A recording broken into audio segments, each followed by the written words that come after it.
मेरे पाकिस्तानियों, ऐसे मौके पर जब भारत पाकिस्तान के खिलाफ एक और महाज यानी कि अफगानिस्तान का महाज खुल चुका है और भारत पाकिस्तान के साथ एक बहुत बड़ी जंग की तैयारी कर रहा है, एन उसी मौके पर भारत के लिए पाकिस्तान ने भी कुछ बड़े सरप्राइज तैयार कर रखे हैं और भारत की मुश्किलात में इजाफे पर इजाफा होता जा रहा है। और पहले तो पाकिस्तान और बांग्लादेश के दरमियान जो डिफेंस कॉरपोरेशन है, उस डिफेंस कॉरपोरेशन ने और हालिया जो दौरे हैं उन्होंने इस वक्त मुकम्मल तौर पर भारत को शटर करके रख दिया है।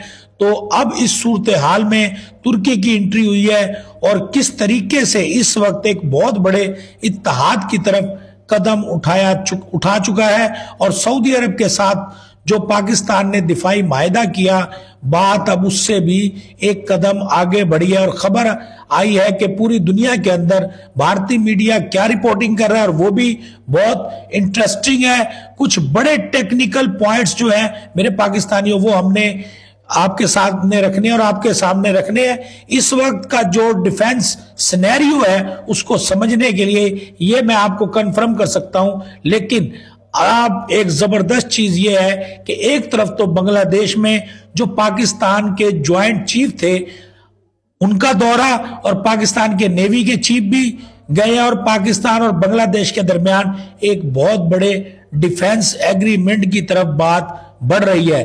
तो बांग्लादेश जो है उसने चाइना में अपना एयरबेस एक्टिव कर दिया है। मेरे पाकिस्तानियों, पाकिस्तान और चाइना मिलकर बांग्लादेश को पाकिस्तान JF-70 थंडर बनाकर देगा और जो चाइना जो है वो चुट्टन से मल्टी-लोर एयरक्राफ्ट देगा बांग्लादेश को।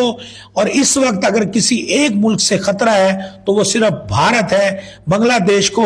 अगर बांग्लादेश अगर किसी एक मुल्क के खिलाफ जंगी तैयारियां कर रहा है तो वो भी भारत है। बांग्लादेश को इस वक्त अगर किसी एक मुल्क से खतरा है तो वो सिर्फ और सिर्फ भारत है। बांग्लादेश अगर किसी एक मुल्क के खिलाफ जंगी तैयारियां कर रहा है तो मेरे पाकिस्तानियों, जैसे मैंने पहले कहा कि वो भारत है।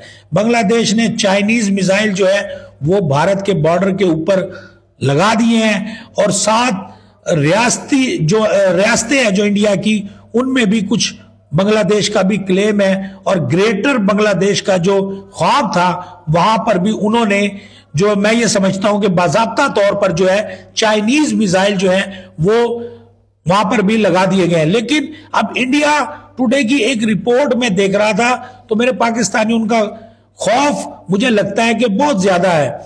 तो उन्होंने कहा है कि एक बड़ा प्लेयर जो है वो इस गेम के अंदर शामिल हो चुका है और इंडिया के बैग पर वो खड़ा है। और वो प्लेयर कौन है ये मैं आपको अगली वीडियो में बताऊंगा कि वो प्लेयर कौन है। अभी तक के लिए इतना ही। कमेंट सेक्शन में आप अपनी राय का इजहार लाजमी कीजिएगा। पाकिस्तान जिंदाबाद, पाक फौज पहंदाबाद।